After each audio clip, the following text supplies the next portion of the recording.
You are about to listen to a free portion of The Young Turks. To podcast the complete show, sign up for membership at tytnetwork.com/membership. Back on The Young Turks is a Wednesday show. Back from yesterday. Anyway, Jake Uger, John Iderlo with you guys. It's a big day, as it is every day here in the middle of the election.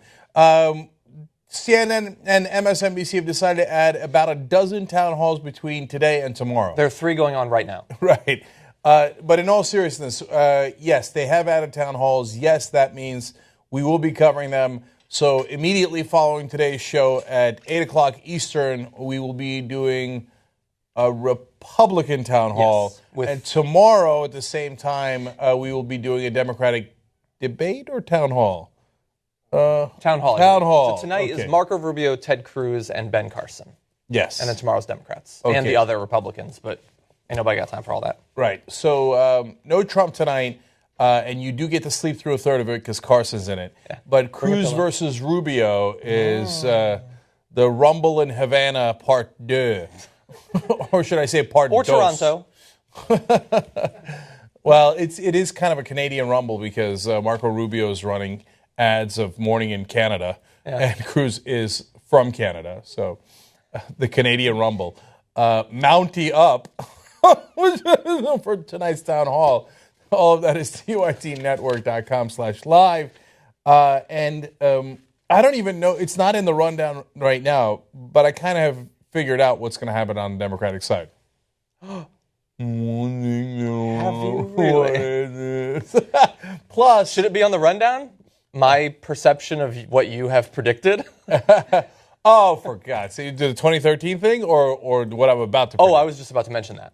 Oh, okay. Yeah, go ahead. Okay, well, so if you weren't following around on Twitter, and I think we all basically retweeted it yesterday, it is actually legitimately a very impressive prediction. I don't often admit that, and I never will in the future, but I am right now. TYT's Praveen Singh tweeted out a video of Cenk making a Bernie Sanders presidential prediction back in 2013. Very few people even knew who Bernie Sanders was. Shout out to TYT fan Lurid for reminding us of the video. I had no memory of this happening. Did you remember that? You must not have remembered. No, I didn't remember. I thought. How did he find it? I think she, but I'm not sure. Oh, sorry. Apologies.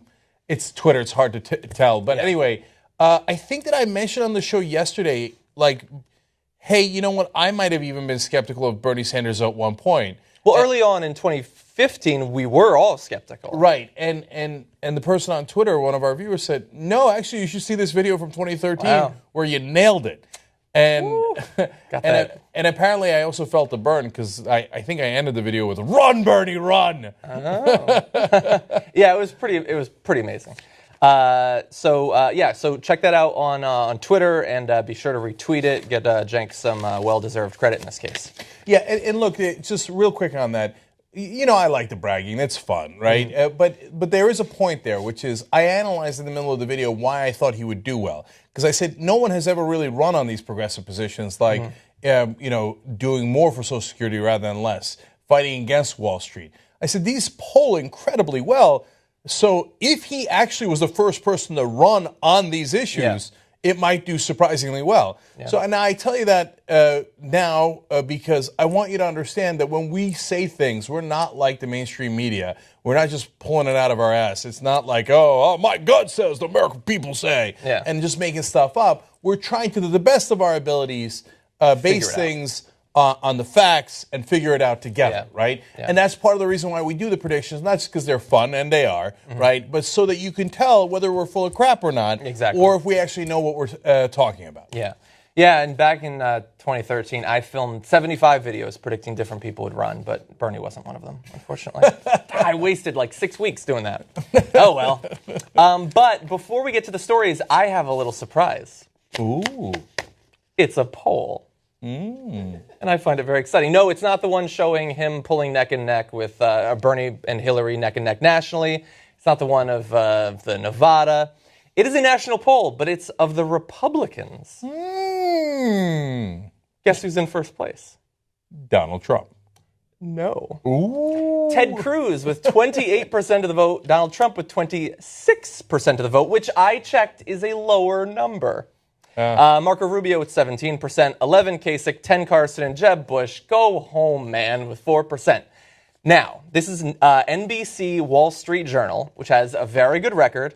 It does not mean that it's not an outlier. It almost certainly could be, and it's not likely voters. It is registered Republicans. But, yeah, he's winning. Okay. And in the direct matchup, really fast, Trump is behind Cruz 56-40. He's behind Rubio 57-41. And those are massive changes from this poll's version in January. So it almost certainly isn't 100% accurate, but I find it to be very exciting. Okay, that is interesting. The only thing is you're getting excited about Ted Cruz being the nominee, which is a disaster beyond description. They're all disasters. Okay. Well, Ted Cruz could win. He could win the whole thing. And people hate him. And that would be, again, beyond imagination. So don't get too excited. But, okay, now, just 2 quick notes on that, and then we'll do all the stories we got. Trump is now playing around with a shark. He's like, should I jump over it? Should I not jump over it? So all the attacks against Republican sacred cows in the last debate, it seemed not to affect him. His numbers went up in South Carolina, but that poll indicates that maybe it did affect him. See, you got to be able to adjust to the data, and that's new data, and that's very interesting. I had not seen that until John just pointed that out. And I just read right before the show that he's now got a new conspiracy theory about how the Saudis did 9/11. Yeah. Now, it's not much of a conspiracy theory because 15 out of the 19 hijackers were Saudis, so that's true.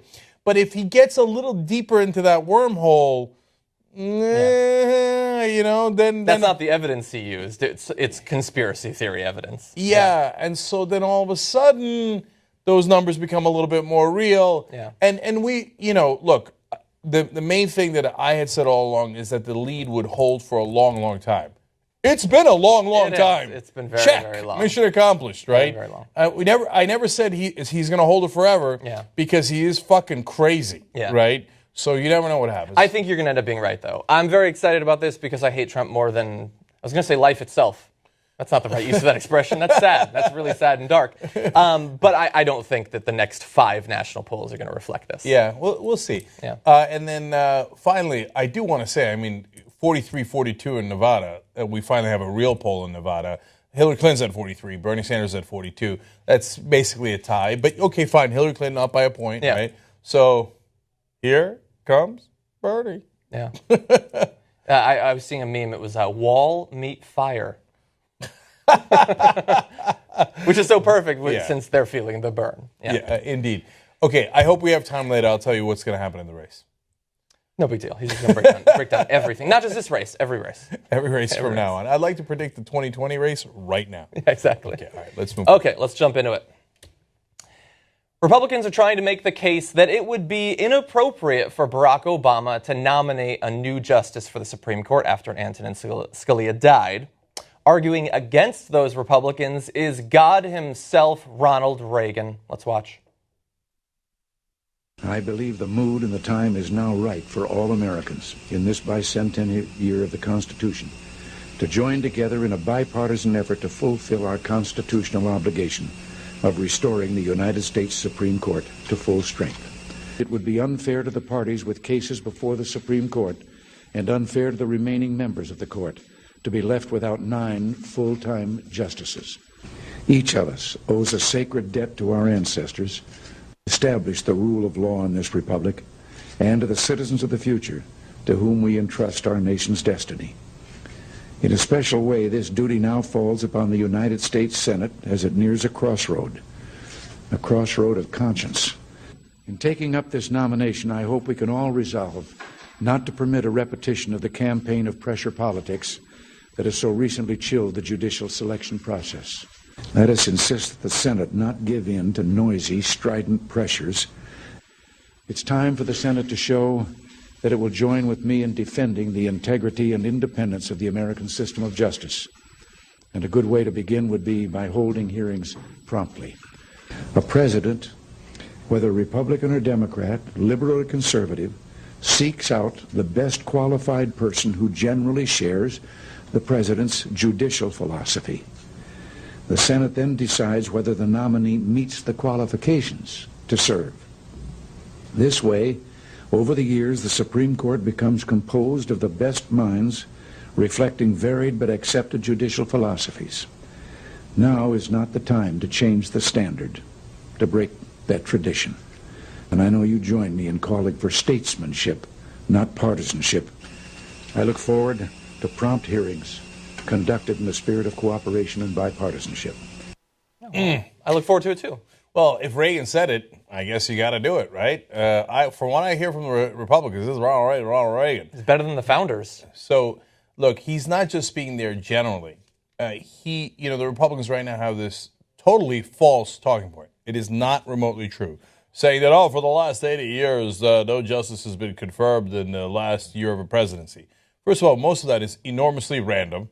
But in a rare instance where someone was nominated and needed to be confirmed in the final year of a presidency, it was Ronald Reagan's presidency. So he is at least partly there talking about Justice Anthony Kennedy. And it's in his final year, and he says, no, you can't run out the clock. That's great. No, you have to have hearings right now. That is your constitutional duty to hold those hearings and to confirm them. By the way, back then, the Democrats who were in charge of the Senate did hold those hearings, and Kennedy got confirmed 97-0.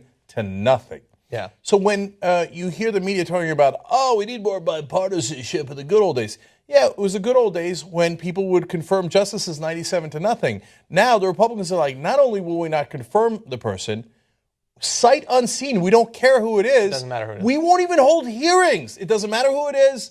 We're not even going to consider it. It could be a Republican. Doesn't matter. Yeah.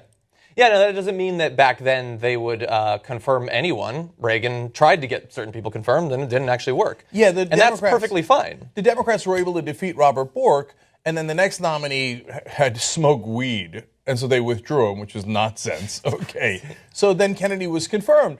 But if the Republicans had, said, okay, here are our substantive differences with this justice and why we're concerned about his or her temperament, etc., well, that's why you hold the hearings. That's fine. Here they're saying, not even going to hold the hearings. Don't care who it is. We unilaterally oppose it no matter what because we are obstructionists, and under no circumstances will we ever work with Obama to fulfill our constitutional duty. So now if you think it's not your constitutional duty, well, Ronald Reagan said it was, so I guess you're kind of wrong. Yeah, exactly. Like you say, it's not true, the talking point. Even if it was true, it would mean nothing because simply a Supreme Court justice dying at a certain time is a rare event because there's only 9 of them. It doesn't mean anything that it didn't happen. They never actually addressed, so what if it had happened during the last year of every Republican presidency? Should they have just foregone all those opportunities? Of course they would not. And also the idea that we need to allow the American people to have a voice in this. In every way that you can figure out who they would want to be the president and choose this. I mean, we've pointed out multiple times, obviously Barack Obama, a Democrat, won the last 2 elections. And right now, both Hillary and Bernie are kicking the ass of their frontrunner. So in every way that you can gather that data, it already shows that they prefer the Democrat. And now we have the patron saint of the Republican Party agreeing with us. Now, the American people should have a voice in this. That's why the Constitution says the president gets to nominate the Supreme Court justice. And the American people, it wasn't like it was the Martian people or the Norwegian people that elected Barack Obama to be president. It was the American people, and we're totally within his term. We're not outside of his term. We're within his term, well within his term. The American people already spoke. In fact, one of the reasons they selected Barack Obama over Mitt Romney was because of an issue like who would appoint Supreme Court justices. That was very relevant in the campaign. People voted based on it, and their vote should matter in a democracy and according to our Constitution. Yeah. So do you believe that this will put to rest their opposition? Okay, I did see a small chink in the armor, though, if I'm still allowed to use that phrase. It's fine. It's not derived from the same thing. Okay. There was one Republican senator who yesterday said, well, no, we should hold hearings. That looks weird, bad if we don't hold hearings. But unless it's a replica of Scalia, we should vote no. Yeah, I think it was Sessions. I'm not sure. I think it was someone else. Yeah. But yeah, you're not getting Scalia again. But people, stop saying his successor. It's not his fucking seat. It's a seat he had briefly. Now he's gone. It's just a seat. You can put whoever you want there. No, there lies no bounds because these are the same guys who replaced Thurgood Marshall with Clarence Thomas. from the most liberal justice to the most conservative justice. So what happened to Thurgood Marshall's seat? Successor. Yeah, and his successor. And they're like, whoa, they're both black. Now, I don't doubt that to many Republicans, they can't actually tell the difference. But there is a difference, trust me. Yeah, it is not Scalia's seat. We were not picking a successor. We're picking another Supreme Court justice, as the Constitution demands. Yeah. And just really fast, I've been seeing reports recently that the ranch that Scalia died at, he was there on vacation. A free vacation given to him by one of the people who benefited from a decision that Scalia had made last year. Of course! I guess he's not going to be influenced by it anymore, but yeah, a little bit of weird tie there between the two. Nonetheless, he got a pillow over the head. Yeah, but far above the head, because that's the other thing. Yeah, it wasn't actually on his face. It was just above his head. As if that will convince anyone who thinks the Supreme Court justices are being assassinated that it wasn't actually on his face. Oh, well then we'll put the whole thing to rest. Unfortunately not. No, John, okay. See, the CIA has an invisible dart that then melts into your skin and so naive. So naive. Yeah, you have to. The only way that you can see the dart is by looking through the glasses of being a crazy conspiracy theorist. If you find a couple of rocks in upstate New York and then you put on your glasses and put them in a bag, then you can see the invisible dart of the CIA. So maybe Mitt Romney can see it. Okay, let's get to making fun of Jeb Bush. Today, in cringeworthy Jeb Bush news, he sent out a tweet showing what he thinks defines America, and now America is ripping him a new a-hole. So let's look at the original tweet here. You're seeing there, Gov Jeb Bush on a gun. His pistol. He was so enthusiastic to send that out. Yes, I know that every time you've seen me or heard me speak in the past 6 months, I've seemed like a little weenie, but I'm actually a badass because I own a gun, or somebody owns a gun that says Jeb Bush on it.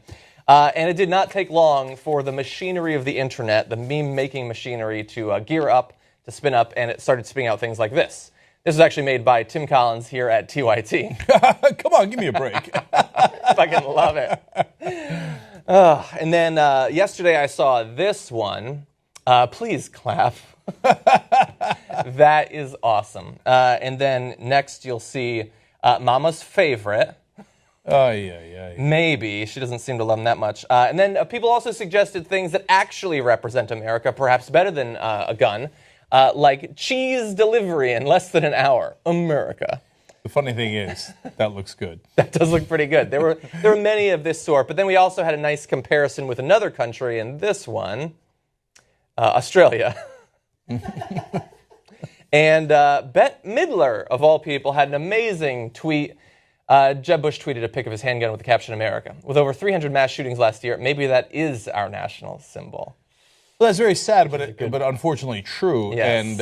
And a lot of other countries then tweeted their own national symbols, including the British with the pies. And curry. There's an electric bicycle I saw for, I think, the Netherlands. Netherlands. No, I was going to say, I got to give the guys from Amsterdam credit. The bicycle representing Amsterdam is so Netherlands. Yeah.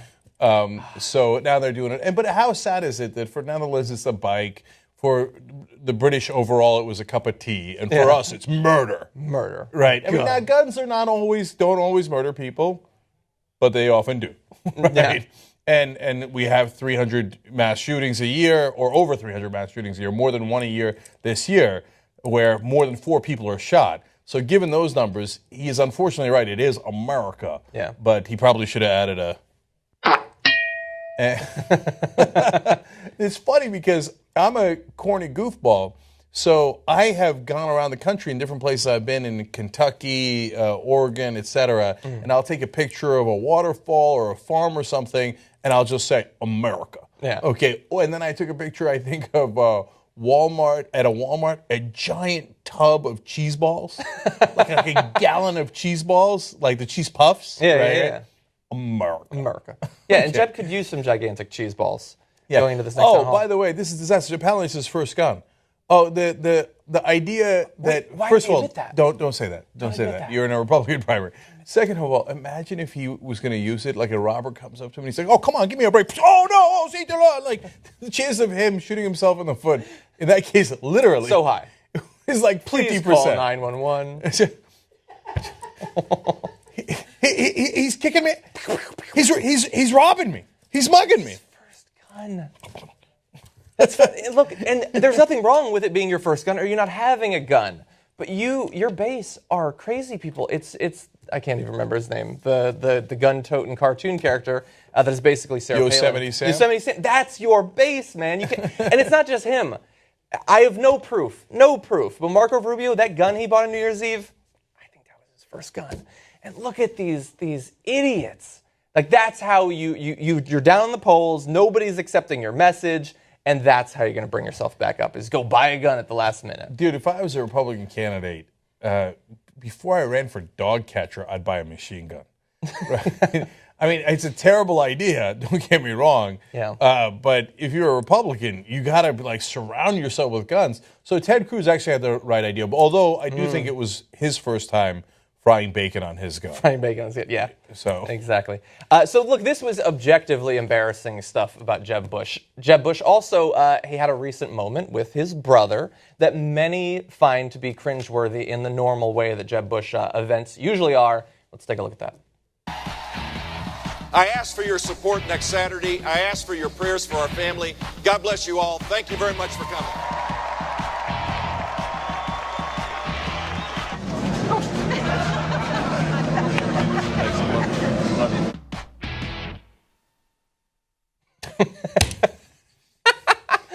dude, come on, give me a break. Come on, give me a bump.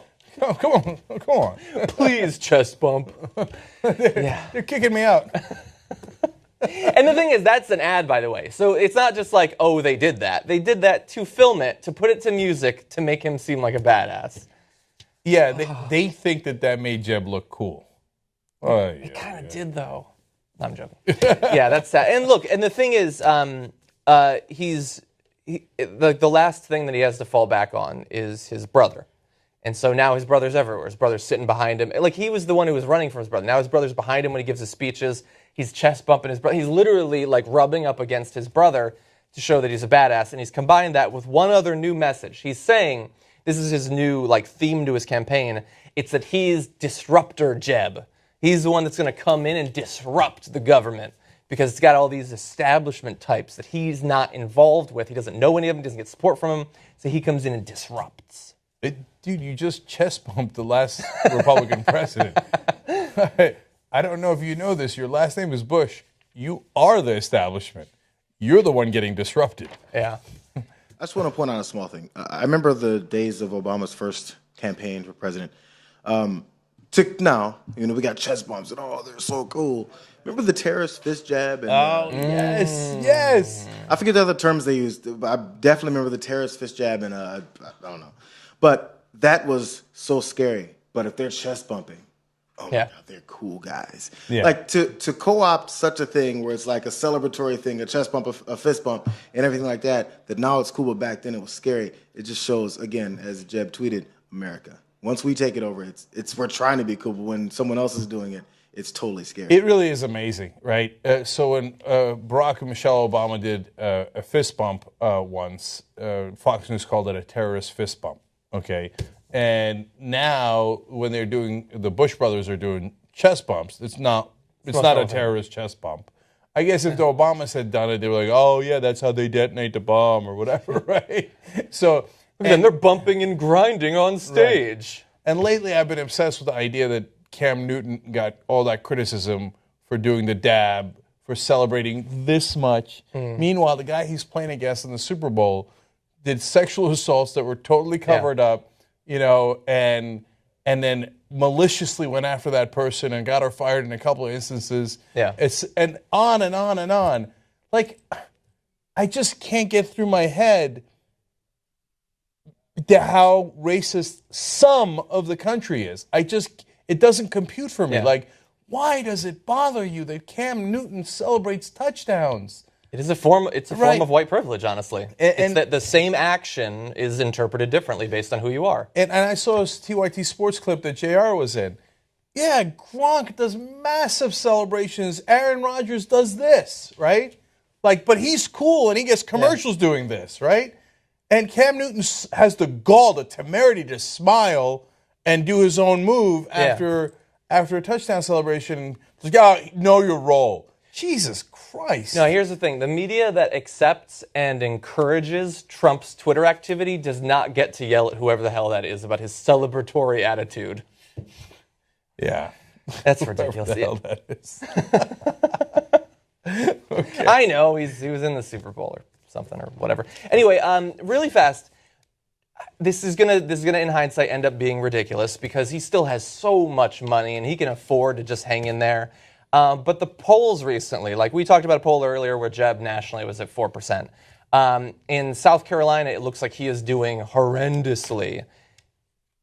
What chance, 0 to 100, is there that he drops out after South Carolina? You think 0 still? No. Or you think it's rising? Oh, no. He's Are you going to kidding do me? terribly. No, there's a 70% chance Really? he drops out after South Carolina. He No, deserves he's a done. break. He deserves a break. I mean, what's he waiting for? He's going to wait for Super Tuesday? I guess you could wait for Super Tuesday. He thinks he's going to rally in some of those states like Massachusetts. But half of the Maybe. Super Tuesday states are in the South where he's going to get annihilated again. So, I mean, I think he drops out after South Carolina. If he manages to, limp towards Super Tuesday, he is most certainly out after Super Tuesday. No ands, ifs, or buts. But remember, I mean, I think his campaign is so pathetic and so miserable. I thought he might drop out before the New Hampshire primary. Damn. Right. Yeah, and it might be that he's just been sort of waiting around for Trump to implode. And he figures, if I hang around long enough, there's a possibility that it'll happen. And if that were to happen, then everything would be different. But everything isn't different. And the one poll aside, Trump is still leading in every primary state that I've seen polls for. And so, look, if he drops out now, he's a loser. But if he waits until after Super Tuesday, he's a loser all over the country. Yeah, That's bad. Yeah, I mean, look, it's a ship has sailed. He's a loser. There's no ands, ifs, or buts about it. But last thing on that is that poll you showed, if it turns out to be an aberration, it might actually help Trump that he's now second place nationally, not first place, because it'll encourage everyone else to stay in the race. Because then I wouldn't want to drop out if I thought Trump was dropping, right? Finally, our chance, right? Okay, let's not talk about that poll anymore. I don't want to encourage such things. Right. Damn it. Okay, why don't we do one more story before our first break? Okay. Get in some Marco Rubio. People are saying that Marco Rubio laughed at the audience-suggested idea that Hillary Clinton be waterboarded. But we don't want to jump to any conclusions here. That's a pretty harsh thing to say about him. So why don't we watch the video evidence and see if there's any validity to it. Oh, and by the way, this is a message to the Cuban government and anyone who's listening. We're keeping Guantanamo forever. Okay? We're keeping it forever. It's a good base. I don't want to know what he said. Please don't, because then what the press is here. I didn't even hear I didn't know what they said. I know it wasn't a bad word. Oh, the most important thing is It wasn't the P word. Don't worry. Yeah. Why did you laugh if you didn't hear what he said? Okay, so he's a typical politician. He's lying, but I want to pardon him. Are you going to pardon? I was actually thinking maybe we should do Supreme Court, but now I'm thinking maybe it wasn't necessary. Yeah, look, everybody's saying that was there that it was easy to tell what the guy said. But I'm listening to the audio, and it didn't seem particularly easy there. Like, you could have misinterpreted it. And the thing is, like, somebody yells something out, you could laugh because it's a disruption and that's how you respond to it. It's funny. Or it could be that you want to do that sort of sleazy politician, like, I can tell they're making a joke, so I'm just going to laugh as if I understood what it was. That's true, too, yep. So I would lean towards possibly pardoning him. But I'm going to go further, and I don't know if I'm a bad person here, but even if he heard the person, he's not responsible for what they said. Yes, especially in a situation where you have, like, people lying about whether President Obama's a Muslim or not, is you have a little bit more incumbent upon you to say, hey, wait a minute, now he's not a Muslim, but don't get me wrong, I hate him, blah, blah, blah, right? In this case, some idiot makes a joke about waterboarding Hillary. Yeah. See, he doesn't correct him. I don't really care. The one thing, I am still pardoning him. I don't pardon the guy who said it because to me it didn't sound like he was making a joke. It sounded like he just yelled waterboard Hillary. No, I know. I mean, I assume, I hope they're joking, but like, given the opportunity, might they? But I don't think that was a serious political statement. You don't right? think so? No. Okay. And by the way, if he'd said waterboard Bernie, then he would be guilty. No, I'm kidding. He would, of course. It's the same thing. It's just a silly thing somebody in the audience said. Yeah. I'm doing it unilaterally. I pardon him. That's probably fair. But just for context's sake, because Hillary was involved, Hillary had a situation sort of like this earlier in the campaign before certain people dropped out. And so why don't we play that video to remind everybody? I worked for Hewlett-Packard when Carly Fiorina was CEO. I get called in with a bunch of other engineers. My division's making money. I get laid off. There's 20,000 of us. We get laid off, right? She told us it was for cost cutting. A couple of months after we got laid off, 20,000 people, she bought 2 jets to fly executives around the country instead of using commercial aircraft. And she says she's a great CEO. Every time I see her on TV, I want to reach through and strangle her. You know, I know that doesn't sound very nice, but... And I wouldn't mess with you. See, yeah, I pardon her too. Right? Yeah, I pardon her. And I think he was making a joke. Like, of course he's making a joke. And of course in that context, like, I'm super frustrated because she fired me. Yeah. And, like, it makes me... Now, again, what would have been ideal is if Hillary Clinton had said, no, let's not do that, right? Yeah. Let's not go that far. And it would have been ideal if Rubio had said, now, come on now, take it easy a little bit, right? Now, remember, waterboarding's just for Muslims. Exactly. Don't get carried away. And then his programming went to remind them Trump said a naughty word, and that's why he said at least it wasn't a bad word. Yeah. Okay, so pardons all around then. Yes. Okay. So but the reason we brought this up is we were speculating during the production meeting that politicians do have an opportunity from time to time. Like, I don't know if you've seen Deadpool, but they bring this up that you have 4 or 5 opportunities in your hero career. Politicians have a version like that where John McCain got asked the question about, or he said he's a Muslim, and he corrected him. He did the right thing. Then you had Trump, who the guy came up, and this was back before Trump, we knew how crazy he was, and said, when are we going to take care of them Muslims? And Trump says, you know, it's something we're looking into. We're going to do something about them. And now we know what he wants to do is basically ban them from the country. He failed that test, but you don't think this rises to that level? No, because that's a specific policy thing, and that guy was not kidding. He was absolutely positively saying, let's do something about the Muslims. And Trump was not kidding either. He said, yeah, we should take care of those Muslims. I mean, that is as hardcore a policy issue as there is, and a despicable one, right? Okay. So whereas these guys are just throwing out random comments, they don't. I would check the waterboard guy. I think there's some chance he has a dungeon in his house, but. But that might be for other reasons, and it might require a different kind of pardon. Exactly. Okay, quick break, guys. When we come back, we've got so much more, including, did God kill Scalia? Well, that's Glenn Beck's theory, and it's almost certainly right in a sense. Well. Okay, let's discuss when we come back.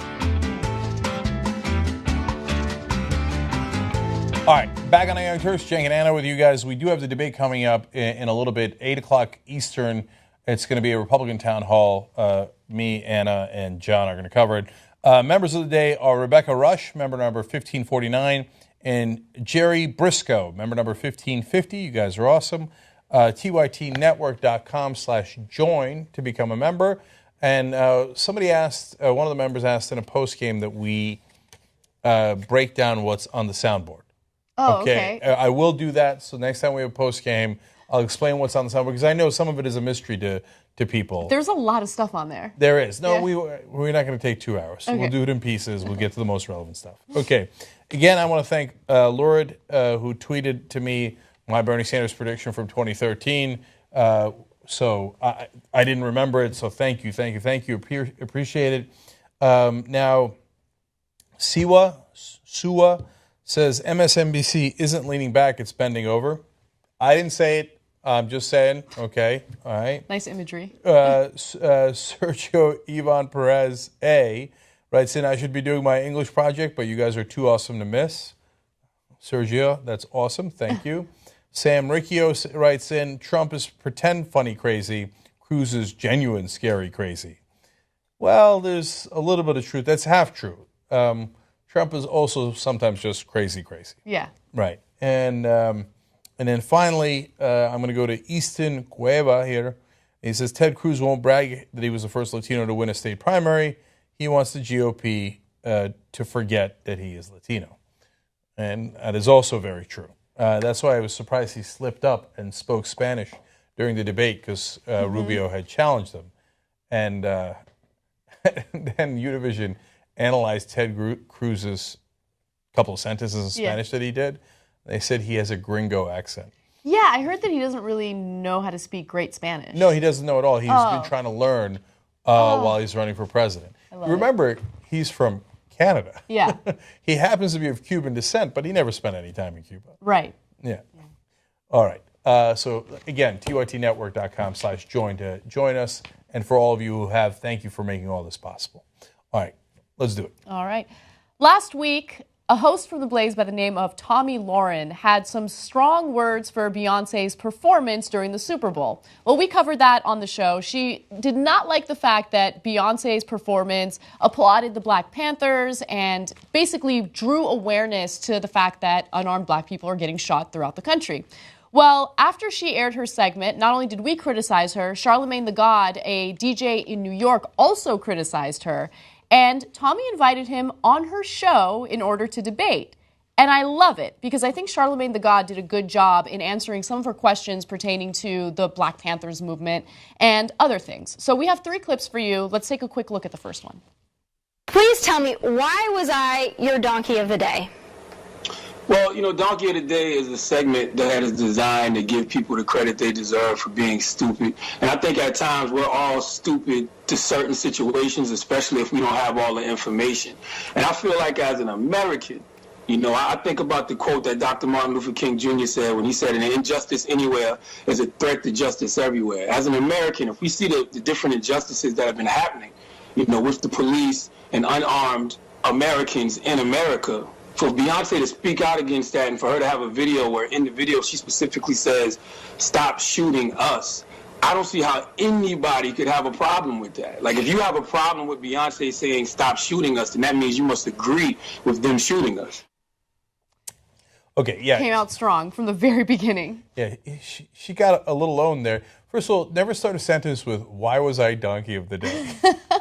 Just a note from, you know, I never went to debating school that Ted Cruz apparently went to, but I know that that's not a good beginning to a debate. Right. So, second of all, Charlamagne knows good framing. He named himself Charlamagne the God. Right. And his opponents are the donkeys of the day. So he's already winning. He's up by a landslide. I'm sure that she brought him on thinking, just a DJ. You know. That's true. I'm yes. going to own him because I'm on The Blaze where we do fun camera angles for no reason.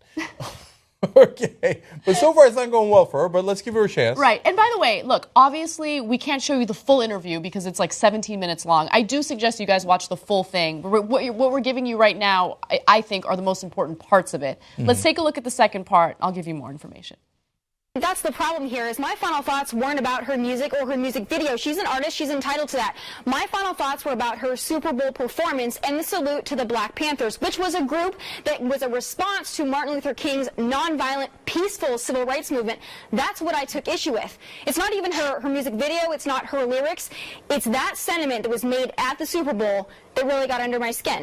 Well, I think you're very misinformed about the Black Panthers as well. I mean, if you look at who the Black Panthers were founded by, they were founded by Huey P. Newton and Bobby Seale. Huey P. Newton had a Ph.D. from the University of California. Bobby Seale, he studied engineering and politics in college. They were created to resist police brutality and the killings of blacks, okay? They used violence if necessary. They didn't even carry guns unless authorized in a matter of self-defense. They wasn't looking for violence at all, but were willing to get violent if that's what it came to. I even saw something, and I could be wrong, but I thought you kind of likened them to the KKK. What I'm saying is, if I were to have a Super Bowl performance that was saluting the KKK, I would never do that. I think that that's wrong. And I'm never saying that it is okay. I'm not saying police brutality is okay. What I'm saying is, on a day where you're supposed to unite the country, where white fans and black fans join together, and you have a Super Bowl performance that basically gives a metaphorical middle finger to half the audience, saying that it's us against them, and you salute Malcolm X, you salute the Black Panthers, that is a group that has roots in violence. And I'm not okay with that at the Super Bowl. So I think he did a really good job at calling her out for comparing the Black Panthers to the KKK. I think that comparison is ridiculous, to say the least, right? And she totally dodged that question. And I also like the fact that he's educating her on what the Black Panther movement actually was, right? Yeah. Now, go ahead. Yeah, on that front, it's the Black Panthers, the main thing they wanted to do with guns was exercise their Second Amendment rights. They focus on that, and right from the beginning, they say, hey, look, man, we read the Constitution. It says that we're also allowed to have guns. We're U.S. citizens, right? And the NRA stabbed him in the back and helped pass gun regulation in California to make sure that they couldn't carry guns because it was the Black Panthers doing it. And now, if you're going to do an insane comparison with the KKK and the Black Panthers, let's go down that road for one quick second. Okay, so Black Panthers say, look, we're doing this to defend our community because we have clear cases of police brutality in the 1960s. It was super obvious. It's fairly obvious to the white community back then as well. And so now the KKK would say, hey, we're doing it to protect the white community. But in the South, where the KKK was strong, it was clear that the white community didn't need protection. They were massively strong and in power, and so they were using it to oppress and terrorize other people. It's not like in the places where the Black Panthers said, hey, you know what, we should also exercise our Second Amendment rights. They were in charge. They were the ones that had power, and they were the ones going and burning crosses and lynching white people. No, that was not happening. So that's not the facts at all. And then finally Tomi says, oh, you know, she gave us the middle finger by saying us versus them. No, all she's saying is, as Charlamagne said in the beginning, is please don't shoot us. Please don't shoot us isn't the middle finger. Getting shot when you're unarmed, that's a middle finger. Yeah, that's exactly right. I mean, she's regurgitating the same talking point of don't make us think about anything that makes us feel even a little bit uncomfortable. You're only here to entertain us, and that's it, right? And that's beyond insulting. This is an art form that Beyonce and many other artists use in order to express what their community is going through, what other communities are going through. It's a form of expression. And to say to someone, hey, you know what, we're going to censor your expression because we don't like it. It makes us feel uncomfortable. You're not allowed to talk about these things during the Super Bowl is ridiculous. I mean, she doesn't seem to understand it or comprehend it. By the way, this is also the same woman who a few years ago said that Hillary Clinton and Senator Warren look like men, old men. Oh, okay. She's a very classy girl. Okay. Yeah. So let's go to the final video. If you don't want us to look at the past in America and the things that happened and you want us to deal with it now, why are you trying to use Jay-Z's past against what Beyonce is saying? I'm not using it against what Beyonce is saying. I'm saying if we want to talk about the problems in black communities, you can't just talk about police brutality. You have to talk about all of it. Otherwise, it will never be a solution. There are still going to be problems in black communities. If white officers stop shooting any black person, there are still going to be problems in black communities. We need to address that as well. Okay, if you go to an HIV/AIDS rally, right, and the rally is about HIV/AIDS, Tomi, do you stand up and say, "What about cancer"? Do you? No, when you go to the Super Bowl and you're celebrating a day when everyone to come together, you don't stand up and salute a terrorist organization like the Black Panthers. Oh, come on. It's incredible. It's incredible. But, like, look, the conservative media outlets do this, right? They find a young, impressionable girl, and they feed her the propaganda. She regurgitates their talking points. She gets the fame that she wants, and this is the product. I mean, she's the next generation of Megyn Kellys and Ann Coulters, and it's just the way it works. Look, I actually commend her for having him on the show and having this debate because I think these debates and the dialogue is extremely important. But it's unfortunate because after you watch the full interview, you realize that nothing really got through to her. She thinks that the Black Panthers were a terrorist organization. She thinks that black people are whining over nothing. And she thinks, hey, you know what? If you want to talk about all of these unarmed people getting shot and killed, why don't we also talk about all of you guys killing each other? Why don't we talk about all of these crime rates within your community? It's the same stuff, same talking points. Nothing gets accomplished. She brought him on because she thought, this is a black DJ, I'm going to own him. That's true. Right? And it didn't turn out that way for her. And so she was a little flummoxed and just kept back because she doesn't have anything behind the paper-thin facade, so she kept going to her talking points. So, hey, just entertain us, right? Don't give me any other messages. Well, look, racists have been saying this for a long time. Remember when the 1968 Olympics, they raised the hands that were covered in black gloves. Hey, your job is just to run and entertain us, okay? Don't make any political messages. That's what racists said back then, and here we are again. And in the 1960s, the fact that the cops were, in some parts of the country, brutal towards African Americans is not a debatable point. And so when white people use guns to protect themselves. They're patriotic Americans using their Second Amendment rights. When black people do it, they're terrorists. So we're not that far removed from the racism of yesteryear. Just turn on Fox News Channel, The Blaze, anywhere, and you'll see it in its full glory. And if you want to see it, by the way, we'll provide a link for you guys. Watch the whole interview and watch her get embarrassed for the full 17 minutes. Yeah. All right. The Associated Press has just released an investigative report and a number of profiles on individuals who had lengthy pre-trial jail terms where they spent a considerable amount of time in solitary confinement. One of those women was Candy Haley, and what she went through was devastating. She was actually held in solitary confinement for 2 years, and she had a full jail sentence of 3 years prior to her trial. And in the trial, they found that she was not guilty. So Candy Haley did a 3-year pretrial stint at Rikers Island before facing a jury on charges of attempted murder last year. She spent more than 2/3 of that time in solitary confinement and attempted suicide 8 times. She says, "I would say I've been through hell and back. My soul died, but my body is alive." She suffers from borderline character disorder and other mental ailments and was first sent to Rikers inmates, to what Rikers inmates call the Bing after a fight with another inmate over shower cleaning duty. After that, she rarely left for any extended period of time. So there was one way that they would allow the inmates to get out of solitary confinement. And remember, this is pre-trial. This is before she even gets to stand in front of a jury and state her case, right?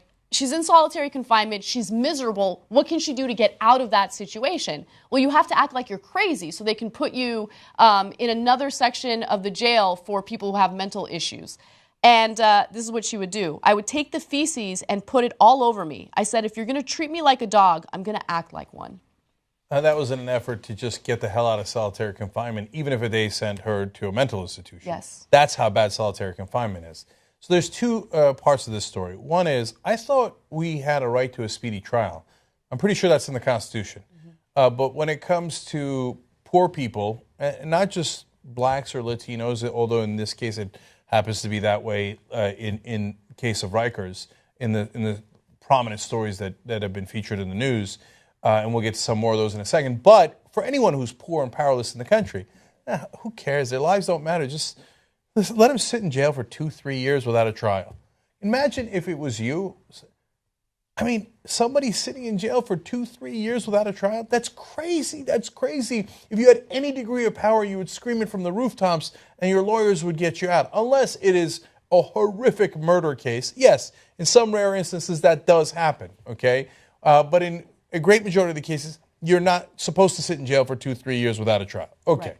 That's point number one. Point number two is, solitary confinement is insane. The degree to which we use it is inhumane. It is cruel and unusual punishment. That's also against the Constitution. Look, if you put somebody in her case, 2/3 of the time was spent in solitary confinement over a 3-year period. That means 2 years, basically, over 2 years in solitary confinement. Of course they'll lose their mind, that we're social animals. If we don't have interactions with other human beings. So there's the case of Khalif Browder. He was a 16-year-old, allegedly stole a backpack.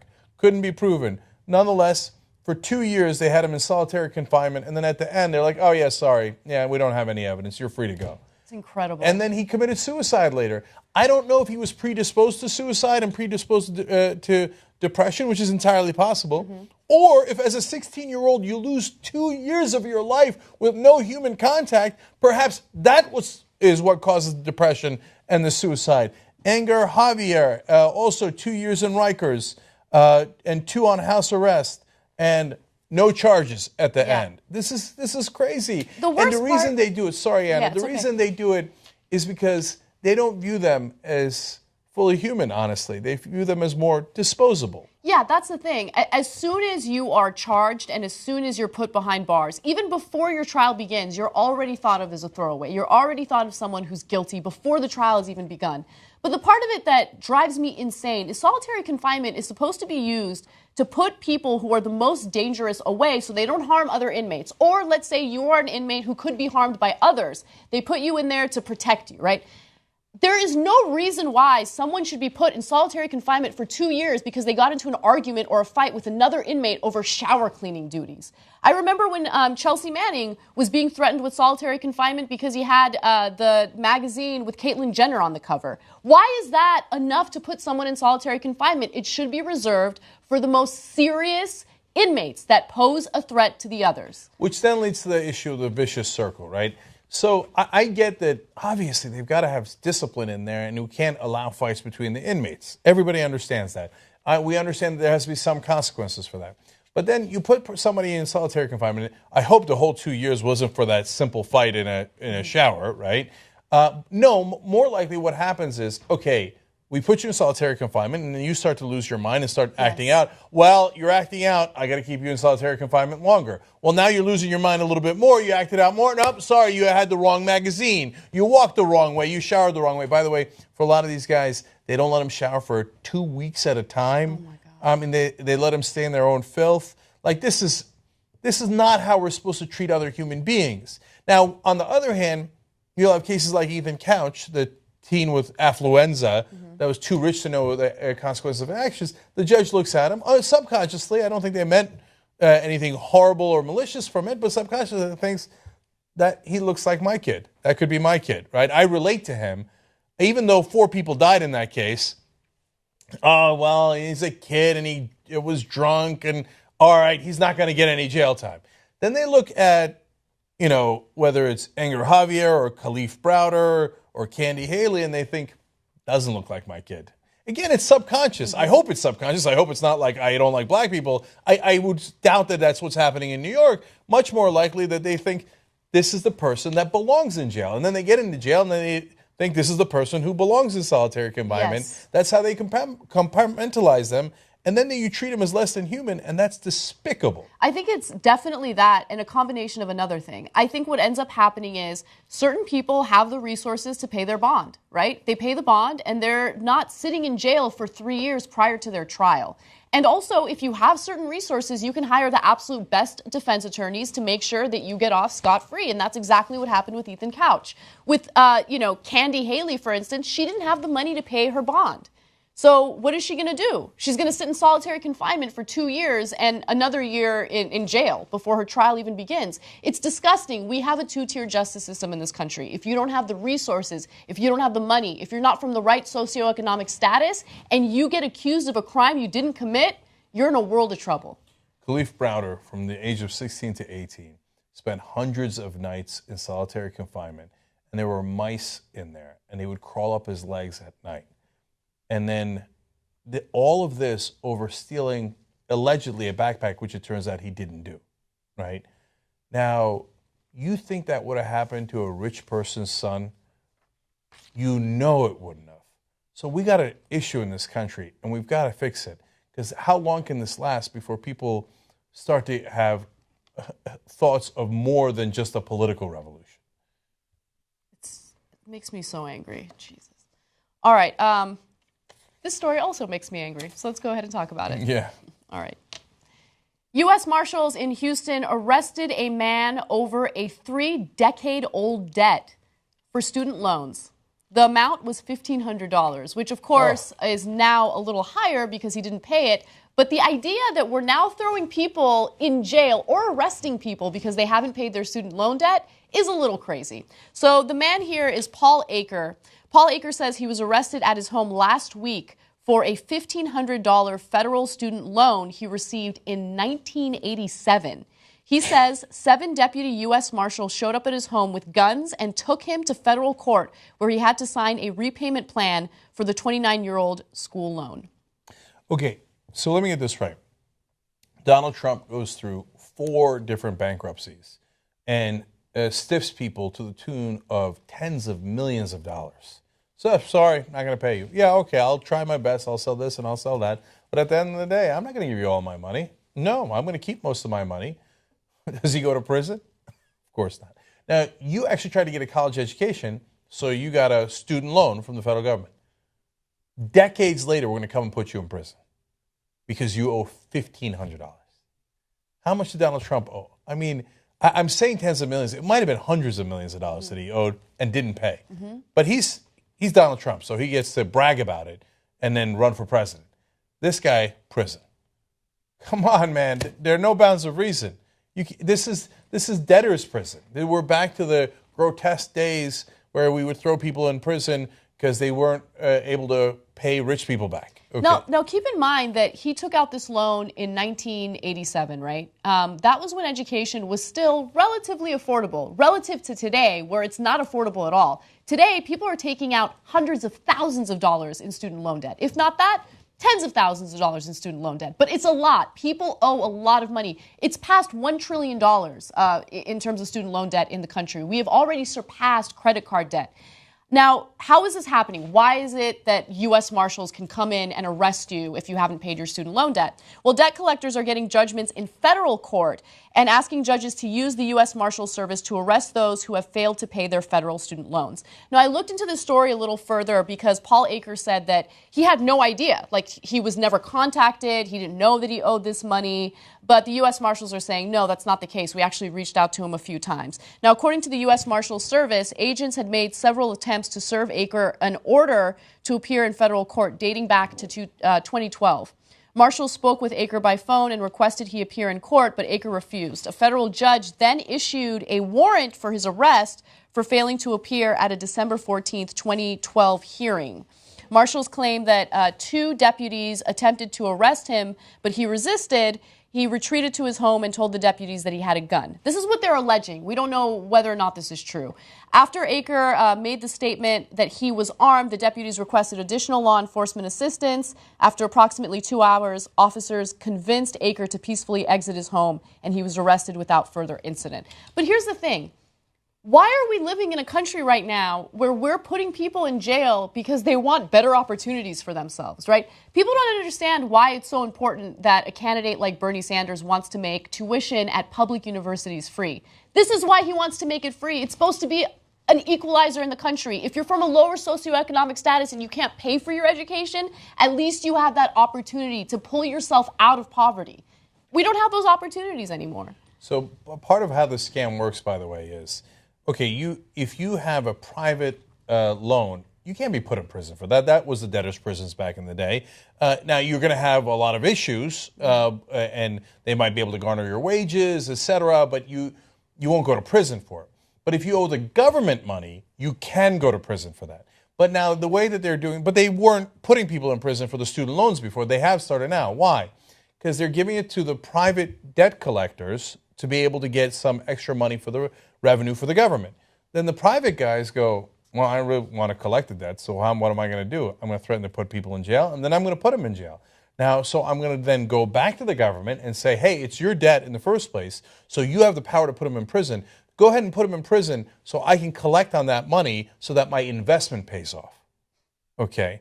So at the end of the day, it's still about making a buck. Yeah, absolutely. So there's a student loan repayment program that was passed decades ago, but under the Obama administration, they kind of amped it up, and it was meant to help students. But it's actually a little bit of a disaster. I was doing some research into that.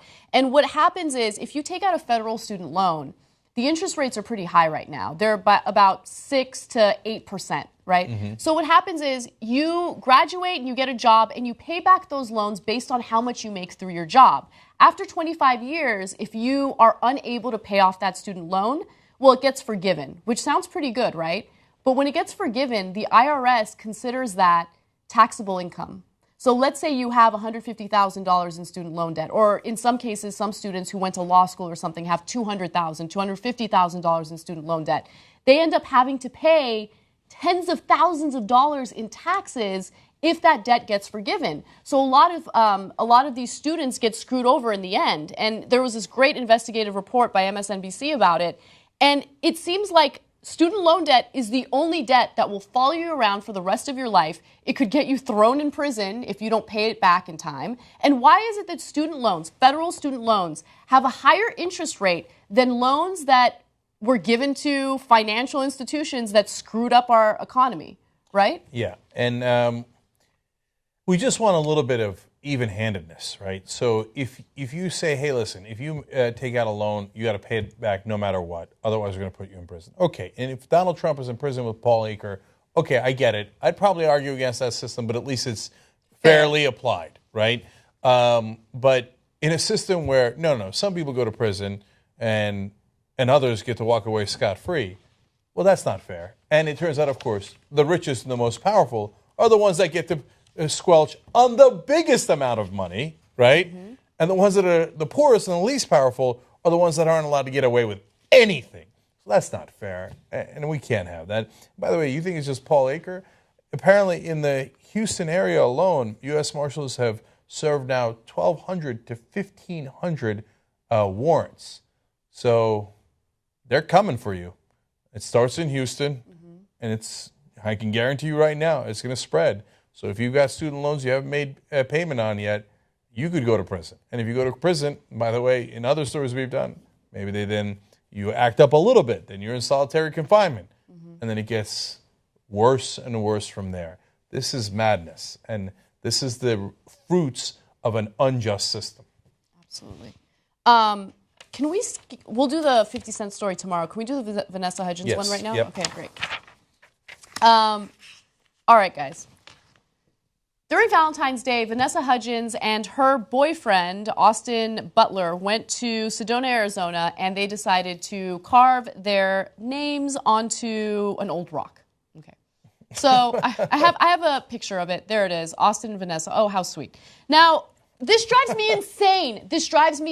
Please do not go to national parks and carve your name on any rock or any tree or nature in general, okay? No one wants to see your name. No one wants you to destroy nature because you're some narcissistic asshole. Look, I have nothing against them, but I see this all the time. People do it all the time, and it really rubs me the wrong way. And I like the irony of, we went out to nature to see, nature undisturbed by man, and then we carved our name today. Yeah! What are you, like a gangster, like a tagger? I get it. You love each other and you want everyone to know how much you love each other. Do that on Instagram, right? It'll exist forever. And you're going to break up next year anyway. Okay, but anyway. So look, part of it is, people have this urge, we do, to mark our territory because we're animals. Yes. Right? So I'm glad they didn't pee on it, although actually that would have been better. That would have been better. That's because nature. That's natural, yeah. Right. I'm picturing Vanessa Hudgens with her leg up there. I don't even know who that Austin Butler dude is. So I get that it's an urge. What we're asking you to do is fight that urge because we don't want to ruin all these national treasures we have with your idiotic notions of, puppy love. Now, they posted that image on social media, and then they realized, I guess this is a criminal act, and we could face some charges for it. So they immediately took it down. TMZ grabbed a screenshot, and so it still exists on the internet. Now, the place that they did this was Coconino National Forest, and as a result of what they did, they are facing some charges. So Hudgens is being investigated for violating a federal law against damaging natural surfaces or property of the United States. The penalty could be a fine of up to $5,000 or 6 months in jail. Look, she's not going to spend 6 months in jail. We all know that. Could you imagine? Isn't she Latino? So maybe there's some chance. Latina? Yeah, maybe. I don't know, maybe. No, she's a celebrity. She's not going to spend any time in jail. There's no way. Okay, besides which, we live in such a cruel world sometimes that it's now maybe imaginable, but almost no one would spend time in jail for that. So at the end of the day, it's probably going to cost her $5,000. You know what? Since I hadn't heard of Vanessa Hudgens in a while, it's probably worth it for the PR purposes. So it's a shame, but it's going to be rewarded.